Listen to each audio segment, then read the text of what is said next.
Good afternoon. Welcome to the weekly livestock market update. Happy Friday to you. I'm Brownfield anchor reporter Megan Grebner. With us as always to talk all things markets, University of Missouri, Scott Brown. Good afternoon, Scott. Good afternoon, Megan. As we're talking right now, we still don't have election results for at least the presidential race, and we'll talk a little bit more about that coming up, and we may even get surprised as we're talking this afternoon, but there's plenty of us to get into otherwise. But to get things started, let's recap what happened this week in the markets. Yeah, if we start on the cattle side this week, cash cattle were $2.20 higher this week. Those feeder cattle markets were pretty strong this week, up anywhere from $8 to $12 generally. On the futures side, the December live cattle futures contract was really unchanged on the week, while that January feeder cattle futures contract closed up $1.40. On the beef side, the choice box beef price was up nearly $4 this week on strength across the board in the beef side. If we look on hogs, barrel and gilt prices were down $2.20 this week. The lean hog futures contract for December was down $1.80. The pork cutout value was also down about $3.30 this week, really driven with what was some lower belly prices on the week. When we talked last week, we were concerned a little bit about how the lack of election results could impact the markets. There's been some strength since Tuesday, maybe not so much. I know the Dow closed a little bit lower today, and the grain side of things were mixed. But are we surprised to see the strength coming out of the election on Tuesday and how things have kind of held on for the most part this week? Yeah, so perhaps I have been a little surprised. I think markets interpreting what could be more gridlock in Washington, D.C. is a good thing, that we don't have one party in control of both Congress and the executive branch, at least where we sit right now. Again, we don't know a lot of the final answers here, but that we see, especially the Dow, that certainly took off and had a couple of really positive days this week. Again, I think saying at least we don't get a lot of government interference relative to what's been a pretty good run. So it's an interesting interpretation, and we'll see what happens as we continue to narrow in on final results in a number of these key areas. And we'll talk a little bit more about those election results and how everything kind of plays out as we get a little bit later. Let's talk weekly slaughter totals. Not such or better on the cattle side, but really hog slaughter is holding on to that magic. I'm going to call it the magic number. Pretend I'm like John King or the other magic guy behind me with my wall. So that 2.7 is what we talk about kind of being the magic number on the pork side of things. Really holding on fairly well again this week. Yeah, I'm glad to know now that 2.7 is your magic number. I'll remember that from this point forward. If we start on the cattle side, 647,000 head of cattle for the week. You have me stuck on 2 now, by the way. 647,000 for the week ending November 7th. That is up 9,000 head from where we were a week ago, just a 10,000 head below year ago levels. So we're doing okay in cattle, but not really ramping up relative to where we were last year. On the hog side, again, you have 2.713 million head according to USDA for the week ending November 7th. That's another 30,000 increase from where we were a week ago. Also 15,000 head above where we were a year ago. So we'll need to continue to stay. I keep saying north of 2.7 here for many weeks here as we finish out the year. If I had a board behind me, I would just put the number, I would write it in and then circle it and put like arrows to it so everybody knew. For next week, we'll make sure we get that figured out. I will see what I can do. All right, let's talk trade. Obviously, this is something that we keep an eye on a regular basis. And yes, it was an interesting month for September as we look at those numbers. Yeah, so a couple things as we look at beef and pork trade. Beef exports basically down 6% from a year ago. if you look at where we were in August at about 268 million pounds of beef being exported out of the United States, now September about 239 out of the report that we got. So down relative to September, or down relative to August, harder than where we were down relative to a year ago. So COVID-19, I still think being more of a drag in terms of beef export markets. On the import side, you look back at July and we'd have been in a situation where imports were nearly 100 million pounds above year ago levels. And as we look at August and now September data, so September, we imported 300 million pounds. In comparison, we imported 380 million pounds in July. So we're starting to work back down in terms of those beef imports.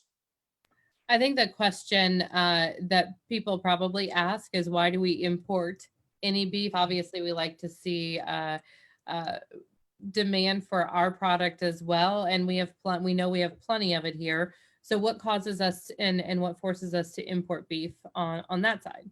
Yeah, so what I think is really hard to come to grips with is what would potentially be lower fed cattle prices if we didn't have some beef imports to come in. And the reason I say that is when you think about just how heavy these carcasses have been as we've been slowed down in terms of beef processing, we've got a lot more fat to deal with, and we need lean beef to go with that fat. And so we've seen the incentive to bring that lean ground beef in to go with the trimmings that we're getting out of those pretty heavy steer and heifers. So I think that's a lot of what's been going on. And again, you notice it is starting to come back down. And so I think the incentive for imports to meet that trimming side has been reduced. It tells me another maybe indicator of we're getting a little better in balance relative to what's been steer and heifer slaughter. What about the pork side of things? Another fairly strong month for pork exports? Yeah, that's correct. So we're up relative to where we were a year ago in terms of pork exports. September of a year ago, we were setting about 460 million pounds of exports. We didn't quite get 550 out the door this September, but strength relative to a year ago. I keep saying, we've now seen about 4 months between 5 and 550 million pounds. So reasonably flat the last few months. That comes on the heels of what was a March 700 million pound export number. Also much China driven, of course. And as our exports to China of pork have slowed of late, I think that's a lot to do with what's been the constant 5 to 550 number we've seen the last few months.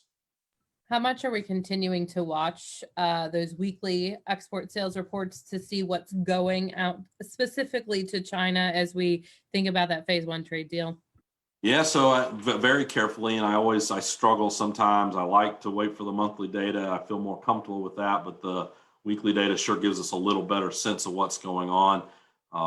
If you look at pork shipments on a weekly basis, that they're up relative to September, but only maybe 16% above where they were a year ago.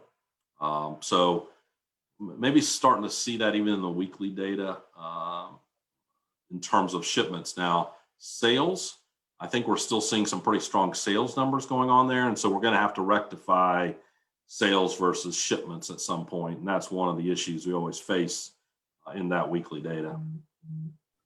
Let's talk a little bit jobs, which a good jobs report again today. Yeah, that's right. So we got 638,000 jobs added in October. We saw the unemployment rate fall to 6.9%. 6.9%. So certainly a move for more jobs in an economy that's recovering. We tend to continue to see pretty good data actually coming out of that, but we got a ways to go. We're still digging out of the hole that we created with much of the slowdown, shutdown that we saw back in March and April of this year. Could we get a hyperinflated jobs report thinking about coming into the holiday season where we're adding those seasonal jobs as well? or does the COVID shift even impact what our seasonal job addition looks like? Because not as many people are going into a Target or a mall or whatever. And man, gosh dang it, I love that curbside pickup option. Yeah. So I think we're changing things a lot. So to me, I don't think it will be a traditional holiday, go in Black Friday sales, stand in line for multiple hours. Instead, we're going to find a lot more of these online curbside pickup kind of things. So to me, the changes that has longer term, I still can't quite wrap my arms around what that means in total. I, I will say, I think from a meat standpoint, the thing we're learning is the ability of curbside pickup. Restaurants that would have never thought about offering delivery or curbside pickup now know that they need to be in that game. And I think as cold weather comes, many of them that may have offered outside seating to try to generate more revenue are going to really work hard on that curbside delivery kind of option. I thought it was interesting. I think about that here, and I had a conversation with Dan Halstrom, CEO of the U.S. Meat Export Federation, really at the start of when COVID happened here, but on the heels of what was going on in Asia. And he had talked about how the demand front in their restaurant performance was significantly better than was anticipated because all of these restaurants adapted and changed how they serve their customers. And we saw that in like the innovation and that here as well.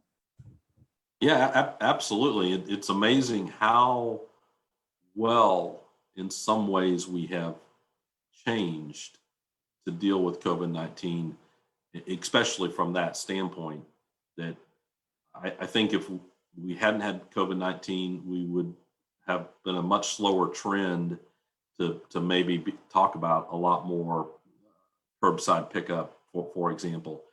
And I just think that changes the whole face of the restaurant industry, probably longer term as well, even once we can talk about getting beyond some of these COVID-19 issues.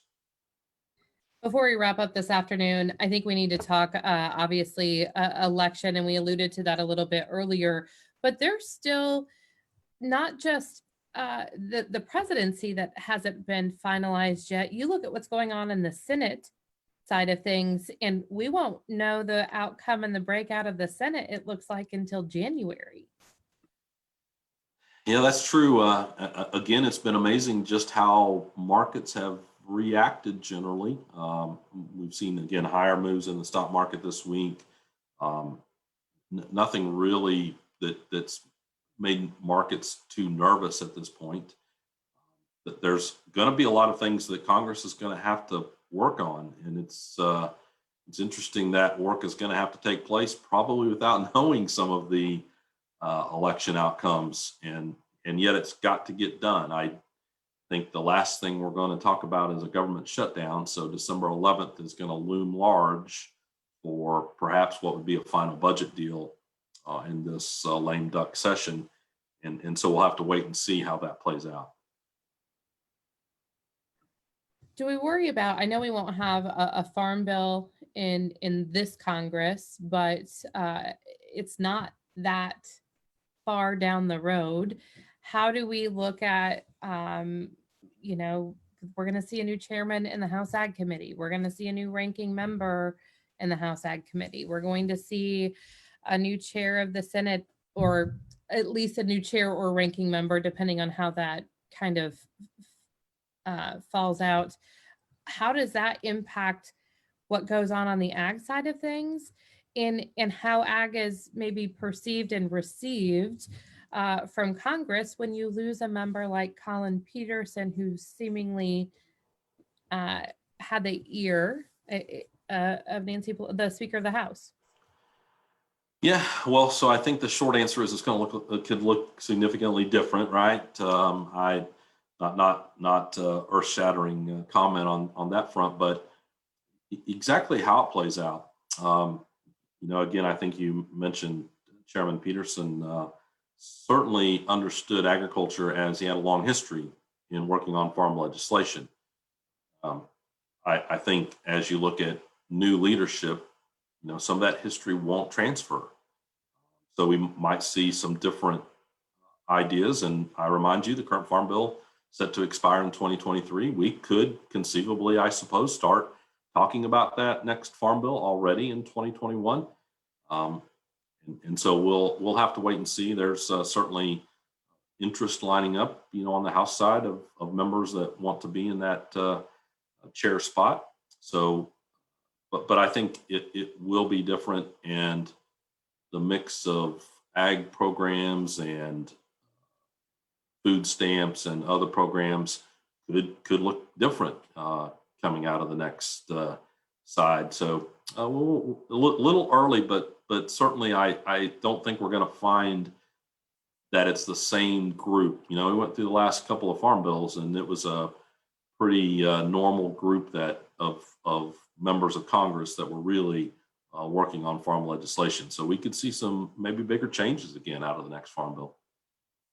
Well, there's plenty for us to talk about over the next couple of years. I think it will keep us busy. That's right. Scott, as we wrap up today, looking ahead to next week, big report for us. Yeah, that's right. So we're going to get USDA's WASDE report out on Tuesday. Towards the end of the week, we're also going to see retail meat prices, as well as then finish the week with another consumer sentiment report. All right. Have a great weekend. We will talk to you next Friday. You do the same, Megan. We'll have our weekly livestock market update delivered to your email box every Saturday morning. Visit our website, brownfieldagnews.com. You can click subscribe. You can also submit questions and comments. And for all of the great Brownfield podcasts, check out brownfieldagnews.com/podcast. Have a great weekend. I'm Megan Grebner for Brownfield.